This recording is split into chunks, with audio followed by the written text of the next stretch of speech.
Mohamed Cissé, il est le responsable de la communication du Parti de l'Espoir pour le développement national. Monsieur Cissé, bonsoir. Bonsoir. Merci d'avoir accepté notre invitation cet après-midi. Bouakar Sansobari, première question pour Oubien Lamine Moïma Cissé, puisqu'il est un Cissé face à un autre. Je ne sais pas, est-ce que c'est... Ça risque d'être une question complice au début. Non, pas du tout. On verra. Non, ça va être la question centrale. Il y a votre ancien collaborateur, et celui que vous avez applaudi quand il a été nommé, Baouri, qui annonce que les élections ne peuvent pas avoir, le retour à l'ordre constitutionnel ne peut pas être espéré à la fin de cette année. De l'année 2024. Et dans son allocution, il dit que c'est d'ailleurs probable que le référendum qui a été annoncé par le président lors de son discours de fin d'année soit organisé cette année. Qu'est-ce que vous en dites? Quelle a été votre réaction? Je crois qu'il faut repréciser les choses. Nous n'avons pas applaudi, mais nous l'avons félicité. C'est extrêmement important. Et si vous vous souvenez, nous avons dit qu'il a des prérequis. Il ne faut pas céder à l'euphorie, mais le requis va s'observer dans la gouvernance. Telle a été notre appréciation de la situation. Et aujourd'hui, nous avons un goût de symphonie inachevée dans cette espérance, parce que c'est une déception. Il faut le dire clairement. Il y a juste non, ça a sorti ou ça Ah voilà, je veux savoir. Qu'est-ce qui est une déception? La tendance de la transition depuis son arrivée. Donc, il y a quelques mois, nous étions là à faire le mémorandum. Ne soyez pas étonnés. Nous avons envoyé ensemble le mémorandum au président de la transition. Oui. Nous avons dit que nous n'allons même plus nous adresser au Premier ministre à cette phase. Nous nous sommes adressés au président de la transition. Et après, le Premier ministre nous a tendu la main. Ça fait déjà quelques mois. Il était signataire de ce document. Et quel document? Le mémorandum qui le manque de lisibilité de la transition. L'actuel Premier ministre est signataire de ce document? Absolument. Ah bon? Et il devrait y avoir une réunion de la conférence juste 72 heures avant sa nomination. Je crois que c'est de justesse que la réunion a été reportée. Si la même personne prend fonction et annonce qu'il n'aura pas d'élection, ça nous amène à nous interroger. Où était la conviction? Est-ce que c'était une conviction réelle? Ou bien tout simplement il a une lecture différente de notre lecture?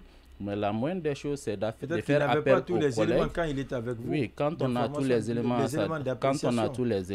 on appelle les collègues. Voilà la nouvelle situation. J'ai évalué le processus. Voilà ce qui a fonctionné. Voilà ce qui reste comme défi. Ensemble, voyons ensemble comment on peut se donner un cap raisonnable pour l'atteindre de ça. Mais vous n'évaluez rien. Vous venez simplement dire que non, c'est impossible. Sur la base de quoi c'est impossible?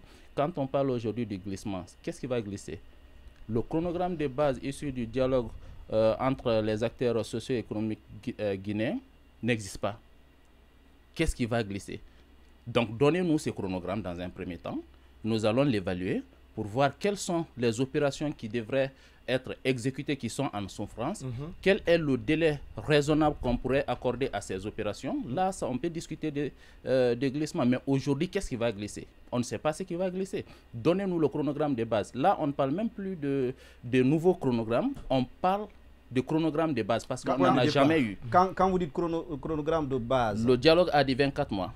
Le dialogue a défini les tendances. C'est-à-dire, le RAVEC devrait prendre 13 mois. De janvier en janvier déjà, ça devrait être bouclé. Mais ça, c'est pas un dialogue entre les acteurs politiques guinéens et le CNRD. C'est entre la CEDEAO et le CNRD, non? C'est que vous ne savez pas. Oui. Les 24 mois sont venus du PDN d'abord. Parce que quand j'entends les gens dire vous validez tout, vous avalez tout, nous avons dit 24 mois, 8 mois avant la réunion entre CEDEAO et le gouvernement guinéen. C'est suite à cela, certainement, ils ont suivi le même processus que nous. Ils se sont rendus compte que les 10 étapes... Mais vous dites certainement, vous n'en savez pas grand-chose parce que ce n'est pas vous qu'on a rencontré, ce n'est pas à l'issue d'une rencontre avec les autorités que les 24 mois ont été définis. Je vous dis... Non, je n'exclus pas qu'on l'ait exploité. Je vous explique. Donc il n'affirme pas. Nous avions demandé à l'époque 15 mois, toute la classe politique, c'était une entente. Parce que les 15 mois n'intégraient pas les élections communales. Le CNRD a dit que les 3 élections devraient être organisées de manière graduelle, c'est-à-dire communale, législative, présidentielle. Nous avons dit au CNRD, dans ces cas, dites-nous quel est le contenu de votre transition. À partir de là, nous pouvons l'estimer pour ne pas faire des délais au pifomètre. Le CNRD nous a donné les 10 étapes. Nous avons mobilisé nos techniciens qui ont évalué étape par étape et qui se sont rendus compte qu'on pouvait le faire en 24 mois. Ces 24 mois, nous avons fait 8 mois en train de soutenir 24 mois pendant que le CNRD parlait de 36 mois et les autres parlaient de 15 mois. La CEDEAO vient en fin d'année, c'était autour du mois de mars. En fin d'année, la CEDEAO se retrouve avec le gouvernement guinéen. Certainement, ils ont suivi le même process parce que les techniques sont universelles. Ils se sont rendus compte que c'était possible en 24 mois. Ces 24 mois sont restés comme délai qu'ils ont appelé dans l'accord dynamique. Compromis dynamique. Oui. Ensuite, le dialogue est convoqué. Les acteurs politiques se réfèrent de ces 24 mois pour définir les contenus. Élection communale, qu'est-ce qu'il faut faire? Élection législative, qu'est-ce qu'il faut faire? Présidentielle, qu'est-ce qu'il faut faire? Dans ça, il a été retenu au dialogue qu'il ne faudrait plus faire des recensements comme avant, qu'il faut définir le RAVEC. Mais ceux qui disent que le RAVEC va prendre plusieurs années, ce n'est pas tout le processus du RAVEC qui nous intéresse en termes de sortie de la transition. Ce qui nous intéresse, c'est la disponibilité de l'information de l'ensemble des Guinéens dans une base de données de laquelle on va tirer ceux qui ont au moins 18 ans en une date donnée. C'est cette phase qui nous intéresse. Donc cela a été défini. Nous n'avons eu aucune visibilité là-dessus. Du dialogue jusqu'où là où nous sommes. Nous avons dit, dites-nous quelles seront les dates des élections à partir de RAVEC janvier 2024. Quelle est la date prévue pour les élections communales qui devraient être dans le premier trimestre avec le référendum? Ou bien, si vous voulez les élections générales, dites-nous au moins à quelle date vous allez organiser ces élections. Nous n'avons jamais eu ces dates. RAVEC est resté en souffrance. Nous avons alerté, nous n'avons pas été entendus. C'est là où nous avons fait le mémorandum. Disait que, exactement. Le ministère même était en avance sur le compromis ils ont dynamique. Convoqué, ils ont sorti un ensemble de tableaux. Nous avons dit c'est bien beau. Où sont les documents? Parce que quand vous dites nous avons pris un décret ou un arrêté, l'arrêté doit exister quelque part. Le numéro doit exister. C'est bien de mettre dans le tableau telle opération est exécutée, telle opération est en cours, telle opération est en attente. La Constitution constituait une contrainte. Nous avons dit accélérer parce qu'on ne peut pas parler de référendum sans Constitution. On ne peut pas parler d'élection communale, législative et présidentielle sans référendum. Nous n'avons pas ce chronogramme. Comment voulez-vous qu'on parle de glissement? Celui qui était avec nous, qui se battait avec nous, si celui-ci vient aujourd'hui dire que ce n'est pas possible, nous lui demandons sur quelle base. C'est bien facile de dire oui, nous voulons des bases. Quand il était avec vous, il raisonnait comme vous. Il raisonnait comme nous, ce qui veut dire quelque chose a changé quelque part. C'est pourquoi nous nous demandons qu'est-ce qui a changé entre-temps. Parce que même au MATD, il y a les jeunes qui ont failli se jeter même sur lui là-bas, la veille de sa nomination, quand il a dit là-bas, non, le président de la transition a dit que les élections ne seront pas tenues cette année, il faut qu'on oublie cela. Voilà quelle réflexion anime la transition. Oui. La dernière réunion juste avant sa nomination. Donc, nous sommes dans ce contexte. Vous êtes venus, vous n'êtes pas passé par la politique générale du gouvernement, vous convoquez les médias et vous dites aussi que ce n'est pas possible. Sur quelle base ce n'est pas possible? Et nous attendons le chronogramme de base. On ne parle pas de nouveaux chronogrammes, ça ne nous intéresse pas pour l'instant. Nous voudrons le chronogramme de base qui nous permettra de sortir de la transition le 31 décembre 2024. Est-ce que vous ne risquez pas de vous retrouver... Il va finir là. Alors, vous dites en gros, vous n'êtes pas d'accord avec lui, vous ne permettrez pas le glissement, en tout cas, tant que vous n'avez pas des éléments concrets. Mais dans les faits, comment vous espérez ne pas rendre ça possible? Les principaux, disons, en tout cas certains opposants sont en dehors du pays, d'autres sont en détention. Comment vous espérez empêcher ça, concrètement? Vous savez, la lutte politique est une lutte de conviction et de valeurs, pour nous en tout cas.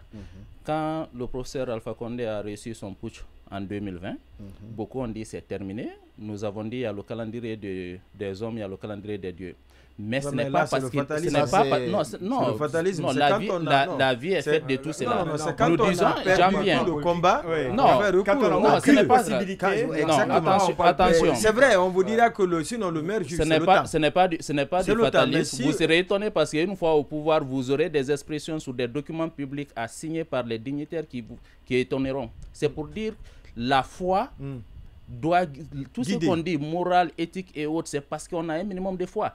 Quand cela disparaît dans la conduite de l'État, dans la conduite de la chose publique, on devient des animaux qui vivent entre eux. Nous disons, aujourd'hui, nous retenons que le chronogramme prend fin le 31 décembre 2024. Jusque-là, le CNRD ne nous a pas dit qu'il ne peut pas le faire. Nous disons plutôt que c'est Baouri qui est en train de convaincre le CNRD pour glisser. Non, le président l'a dit, non? Non, le président n'a pas dit dans son discours. Permettez, on va se comprendre tout à l'heure. Il l'a dit, hein. Il a annoncé qu'il a tenu. Il a dit des élections du référendum. Du référendum en 2024. Oui. Il n'a pas fait cas des autres élections. Entre l'audit et le non-dit du président, nous prenons l'audit. Il a clairement dit qu'il ne fera pas un seul jour au-delà des 24. C'est pas lui qui l'a dit. Non, attention, vous avez suivi son interview avec Alain Foucault. Il a été clair qu'il va respecter le délai prévu. Le délai, c'est quoi? C'est 24 mois. Donc, nous ne demandons même pas à ce qu'il reprécise. Parce que pour nous, quand un homme, surtout un soldat, parle, il parle avec conviction, il parle avec dignité. Là, vous essayez de l'amadouer. Non, nous n'avons aucun intérêt. Nous lui demandons tout simplement de faire ce qu'il nous a promis. Peut-être celui qui est en train et nous ne tenons qu'à sa parole. Sanso. Oui. Ah oui, c'est votre question maintenant. Oui, justement, c'était en partie, c'est ce qu'il était. Est-ce que vous ne risquez pas de vous retrouver devant un fait accompli? Aujourd'hui, on est à quelques mois, peut-être 7 mois tout au plus.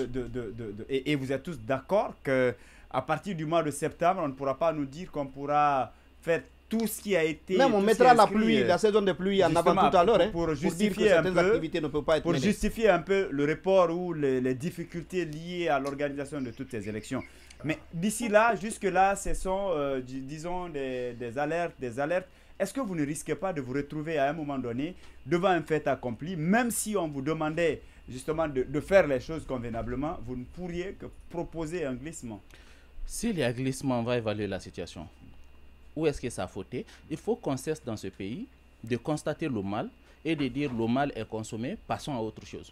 Qu'est-ce qui n'a pas marché? Pourquoi ça n'a pas marché? Il faut que quelqu'un paye. Il faut que quelqu'un paye. Pourquoi ça n'a pas marché? Et ce sera une situation politique. Nous allons l'apprécier politiquement. Oui, mais même jusqu'à présent, l'avant-projet de la nouvelle constitution qui devrait être rendu disponible depuis le mois de mars 2023, il n'a toujours pas été question. On a même connu quelques éléments dedans lors du discours du président du CNT du côté de Luxembourg. Est-ce que le CNT aussi est responsable de tout ce qui se passe au visa du rôle de la mission principale qu'il doit exécuter, mais jusqu'ici, il ne parvient pas? Je crois qu'aujourd'hui, il faut changer de mode d'appréciation. Nous avons toujours dit que le chef n'est pas bon, l'entourage du chef n'est pas bon, mais cette transition, si elle échoue, c'est-à-dire si ça ne finit pas le 31 décembre 2024, c'est toutes les institutions de la transition qui doivent payer. Ce n'est pas que le CNRD ou le président de la transition. Il faut qu'on sorte de cela. Vous êtes au CNT, vous êtes là pour défendre aussi ce qui est retenu. Vous ne dites ça rien, n'a pas été vous le vous cas. accommodez. Vous n'êtes pas parti. Non, nous y sommes représentés. Mais la personne qui est, c'est à elle de l'assumer. C'est à l'institution de l'assumer. Si le CNT n'assume pas en disant nous avons, parce que le CNT était au dialogue, nous avons convenu de quelque chose avec la CEDEAO. Et même les 36 mois proposés sont dans la fourchette là, des 24 mois de la transition. Et effectivement, nous attendons de voir. Si les institutions ne disent rien et que ça tourne mal, c'est à ces institutions d'assumer les conséquences, pas forcément un camp. Et qu'est-ce qui peut expliquer selon vous? Vous avez beaucoup subi, comme vous l'avez dit tout à l'heure, mais qu'est-ce qui peut expliquer le fait pour les militaires, et ceux qu'on leur soupçonne d'ailleurs, de rester longtemps, de ne pas lâcher le pouvoir qu'ils ont pourtant promis de lâcher, de donner aux civils au bon moment?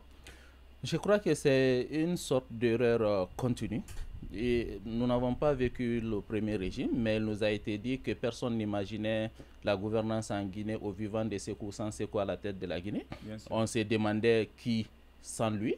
Il est parti, tous ceux qui étaient dans la prédisposition de prendre le pouvoir ne sont pas venus. Dieu a amené quelqu'un qui n'était pas imaginé à l'époque comme successeur. Lui aussi, il vient, on dit, à un moment donné, dans les années 2000, sans compter qui va prendre le pouvoir. Dieu nous a amené quelqu'un qu'on ne pouvait jamais imaginer en novembre 2008 qu'il pouvait prendre le pouvoir en Guinée. Je crois que c'est une sanction continue qui est là.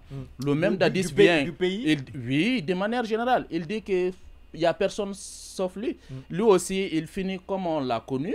Le président Alpha Condé vient, on commence à dire encore sans Alpha Condé qui va gérer la Guinée. Quelqu'un sort qui ne pouvait pas être imaginé par, en tout cas dans l'estimation de l'être humain, comme quelqu'un qui peut le succéder après lui. Lui aussi, il vient, on commence à lui dire que si ce n'est pas lui, la Guinée va sombrer. Quand ça devient sombre, il sera seul et les mêmes personnes diront qu'il a été conseillé, qu'il n'a pas entendu. C'est pourquoi il faut faire appel à sa sagesse, il faut faire appel à son esprit de soldat pour dire que quand j'ai dit quelque chose, j'ai dit avec dignité et cette dignité ne peut s'observer que quand mon acte correspond à mes discours. À ma parole. C'est ça. Alors, puisque vous dites que vous, c'est le délai imparti, c'est 24 mois, quasiment c'est le point de vue de toutes les formations politiques.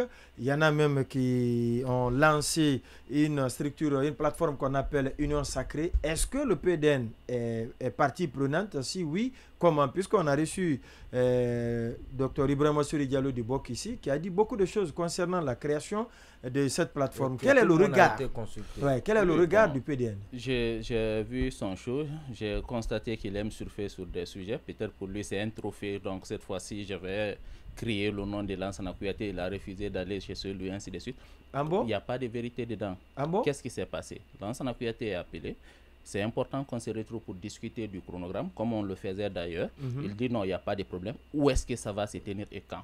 On ne lui dit rien. Deuxième fois, on l'appelle, il dit où et quand? On ne lui dit rien. Il dit d'accord. Qui l'appelle? Il a été appelé par le président Mamadou Sylla. Il a été appelé aussi par le président Bouya. Il dit néanmoins, Bouya Konaté, de lui dire. Je désigne deux cadres. Après, il a été appelé la veille que la rencontre aura lieu au siège de l'UFDG. Il a dit niet, mes éléments n'iront pas. Et on n'ira pas à l'UFDG. Ça n'a rien de personnel. Mais vous avez oublié 2020? Ce qui s'est passé en 2020 quand le PADES a décidé d'aller aux élections, ceux qui ont tapé sur la table pour demander son exclusion du FNDC, l'UFDG faisait partie. Et tant d'autres jeunes d'ailleurs. Et finalement, à la dernière seconde, je peux dire ainsi, l'UFDG décide d'y aller pendant que le FNDC avait résolument décidé qu'aucun parti membre ne devrait se présenter aux élections. L'UFDG est parti. Et nous avons vu les mêmes partis qui menaçaient même le PADES aller jusqu'à dans les urnes se prendre en photo pour prouver au maître que j'ai voté pour toi. Mais qu'est-ce que vous voulez qu'on discute avec ceci? Ce n'est pas qu'une question de marcher ensemble. Nous n'avons pas confiance. Nous ne assez instables. Ils sont assez instables. Nous ne serons pas étonnés. Nous ne serons pas étonnés qu'à la dernière minute qu'ils disent même si Doumbouya se présente, on va se présenter contre lui. Donc on n'y va pas. Qu'ils nous disent pourquoi ils se sont présentés, quelles raisons valables ils se sont présentés en 2020. Qu'est-ce qui nous dit qu'ils ne vont pas faire la même chose dans cette transition? Qu'est-ce qui nous dit que quand la lutte collective atteint un certain niveau, ils ne vont pas faire des deals sur le dos de tout le monde? Le cas des délégations des chefs de quartier et chefs de secteur est là. Nous étions au dialogue, moi-même j'étais autour de la table, jusqu'à la dernière seconde, à un pas d'avoir quelque chose. C'est lui qui appelle un leader qui est sorti de la salle. Le leader revient pour dire que nous sommes d'accord avec la proposition de Damaro. Vous voulez qu'on soit là toujours à se réunir parce que tout simplement il faut se réunir quand même. Oui, allez-y. Donc vous n'êtes pas, en gros, vous n'êtes pas concerné par cette démarche de l'Union Sacrée. Pourtant, l'UFDG l'a abrité, selon Dr Ibrahima Souri Diallo, d'autres leaders l'ont confirmé parce que aucun autre parti politique n'avait accepté d'accueillir la réunion. Ce n'est pas vrai. Ceux qui ont appelé le président Kouyaté ont même proposé de le faire au siège du PDN. Il avait dit oui. Il dit par courtoisie, je ne voudrais pas que des leaders soient présents, moi absent du pays, et que la réunion se tienne chez moi. Donc ça fait partie du comportement diplomatique de l'homme. Donc je préférerais qu'un autre leader présent reçoive pour ne pas donner l'impression que même à mon absence, ça peut se a reçu. Il était dans la logique. Selon des indiscrétions également, Cellou Dalein Diallo a été appelé. Les gens ont dit qu'aucun leader ne veut accepter que la réunion se fasse à son siège. C'est ainsi que lui, il a ordonné que ça se tienne chez lui. Maintenant, lui, il n'était pas là. Aucun de ceux qui le disent n'ont parlé avec Lansana Lansana Kouyaté a décliné la tenue parce que simplement, il n'est pas là. Je viens de vous donner le contexte. Ce que je dis, c'est parce que tout simplement, il n'a pas décliné. C'est à qui il l'a dit. Il n'a pas non plus accepté. Non, écoutez, c'est à qui il l'a dit. Oui. Si vous êtes présent, je préférerais que vous receviez la rencontre. Mais ceux-ci ne sont pas revenus pour dire nous ne pouvons pas le faire chez nous. quelle que soit la raison. Et lui ne savait même pas que ce n'était pas réellement dans le cadre de la conférence des coalitions effectuées de la société civile. Il était dans cette perspective. C'est quand il a su que ça part dans un autre sens. On ne peut pas se lever comme ça du jour au lendemain pour dire nous allons lancer un mouvement. Quelles sont les valeurs incarnées par ce mouvement? Autrement, vous n'êtes pas dedans, c'est ça? Nous ne sommes pas dedans. Et c'est aussi simple que ça. Mais vous partagez la même vision. Nous avons à peu près le même discours. Peut-être nous visons la même chose, la sortie de la transition le 31 décembre 2024. Mais les démarches ne sont pas les mêmes et les valeurs comptent en politique. Allez-y. Alors, moi, je voulais savoir, parce que vous avez en face le CNRD, le gouvernement. Est-ce que l'approche que vous avez, on va dire, divisée, la façon dont vous êtes divisé, est-ce que c'est la meilleure façon d'aborder les autorités aujourd'hui? Ce n'est pas la meilleure façon, mais on ne va pas se réunir parce qu'il faut se réunir. C'est comme si un couple qui s'est séparé restait là quelques années sans se retrouver. Un beau matin, vous prenez les mains pour venir, d'accord, voilà votre appartement, restez ensemble sans préalable. Est-ce que les défis de l'heure n'imposent pas un compromis de circonstances? Les défis de l'heure imposent plutôt que ce compromis doit être sur la base des valeurs, des principes et des convictions bien ancrées. Alors, à ce stade, qu'est-ce qu'il faut pour justement recoller, si vous voulez, pour recoller les morceaux? Parce que quoi que l'on dise, si vous avez les mêmes objectifs, est-ce qu'il ne serait pas important justement d'aplanir peut-être les divergences ou de trouver une meilleure stratégie justement pour arriver à votre fin? Nous l'avons réclamé depuis l'entame de la transition. D'ailleurs, au début, nous étions ensemble. On s'est retrouvés, même si ce n'était pas la même coalition, mais on s'est retrouvés pour dire voilà les fondamentaux. Comment la classe politique peut être d'accord sur les fondamentaux pour aller négocier ensemble. On le faisait. Qu'est-ce qui a changé entre-temps? C'est le même comportement parce qu'on ne peut pas rester là, on est sur une démarche et finalement nous sentons des actes qui partent à l'encontre de notre intérêt et à un moment donné nous nous disons le combat n'est plus un combat de conviction, c'est un combat de saupoudrage et on suit notre chemin. C'est aussi simple que ça. Oui. Je vous rappelle que nous étions dans FNDC politique. Au début, il y avait 3 partis politiques dedans. Et à un moment donné, il nous a été proposé d'en faire une coalition. Nous étions dans cette perspective. Ensuite, la même personne est revenue là-dessus pour dire non, on va garder le nom. Nous étions sollicités par la même personne, c'est qui? C'était l'UFR. Okay. Et nous sommes restés dans... Sidi Touré, c'est ça? Absolument. Nous sommes restés dans cette logique. D'autres partis sollicitaient des coalitions politiques et électorales. À un moment donné, on a choisi une coalition politique et électorale parce que c'est encore plus poussé que la coalition politique. Alors, vous dites que depuis la déclaration de Bahouri, il est discrédité à vos yeux pour conduire, certainement pour mener à bien le dialogue. Et pourtant, la transition confère à Bahouri les prérogatives de mener le dialogue politique et social. Alors, si jamais Bahouri appelait les acteurs politiques pour aller discuter de la transition et qu'il soit capable de vous démontrer qu'il est impossible d'organiser les élections, est-ce que vous serez réceptif à cela? Quand il est arrivé, nous avons... Est-ce que vous allez répondre d'abord à son invitation? Si oui, est-ce que vous serez réceptif? Nous avons été une fois. Quand il est arrivé, il a fait appel d'abord à la conférence. Nous avons dit que ce n'est pas une bonne approche. Ou bien la conférence a souhaité le rencontrer. Nous avons dit que ce n'est pas une logique de chercher des postes ou bien être associé à composer. Parce que certains crient aujourd'hui, c'est parce qu'ils ont voulu participer dans la composition du gouvernement, ce qui n'a pas été le cas. Ça ne nous intéresse pas. Ce qui nous intéresse, que le gouvernement qui sera là exécute le chronogramme. C'est aussi simple que ça. Et après, il a fait appel à l'ensemble des coalitions. Nous avons été. Notre représentant lui a posé la question. Monsieur le Premier ministre, un cadre de dialogue existait, un comité permanent de suivi existait, vous étiez membre d'une composante du cadre de dialogue, c'est-à-dire la conférence, vous êtes là aujourd'hui Premier ministre, vous avez contribué à rédiger un mémorandum qui a demandé des choses au gouvernement, vous êtes aujourd'hui à la place de l'ancien Premier ministre, qu'est-ce que vous avez trouvé comme base par rapport à toutes ces questions, comme réponse préparée face à ces demandes? Aujourd'hui, est-ce que vous avez tenu des séances avec les facilitatrices pour comprendre quel est le niveau d'avancement avant d'appeler la classe politique? Parce qu'un cadre était là et c'était bien structuré. Ce n'est pas le cas. Tout ce qu'il a comme discours, non, il faut que le cadre continue sous d'autres formes. parce qu'il se trouve qu'il se plaignait de ne pas avoir été dans le comité de suivi permanent. Donc, il faut écraser le comité ou bien écraser les facilitatrices, je ne sais pas. Mais quand vous venez dans pareilles circonstances, la première des choses, c'est d'appeler les facilitatrices. Où nous en sommes? Quels sont les défis qui interpellent le processus? À partir de là, vous partez ensemble vers les acteurs politiques. Mais vous ne pouvez pas venir sans concertation aucune, déclarer que la transition ne peut prendre fin cette année. Ça Alors, ne peut quand être Bahouri dit lors unilatéral. de sa conférence de presse, après avoir fait cette annonce-là qui a suscité assez de polémiques, que lui-même, sachant que la polémique allait, qu'il aurait eu une polémique à la suite de son intervention, il a dit qu'il faut boucher les oreilles. N'est-ce pas, Sekou qui était à cette conférence? Bahouri a dit qu'il faut boucher les oreilles. Ça veut dire que vous soyez d'accord ou pas, la décision elle est déjà prise et on va aller. Le train est parti. Le train est parti. Le train a bougé. Et il affrontera le mur que ses prédécesseurs ont créé.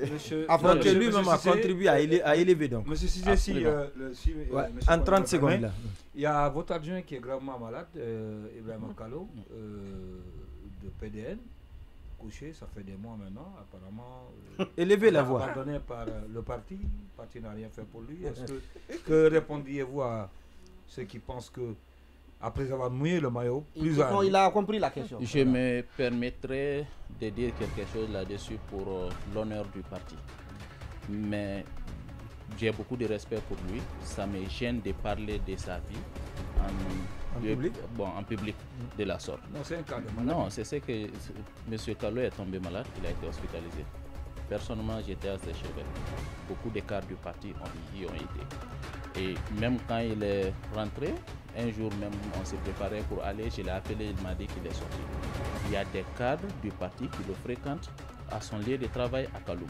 Récemment, quand nous avons perdu notre numéro 2, là, Ibrahim Khalil Diallo, moi j'étais en mission en forêt, en route pour aller à Dinguiraï, il m'a appelé, il était en Cyrano.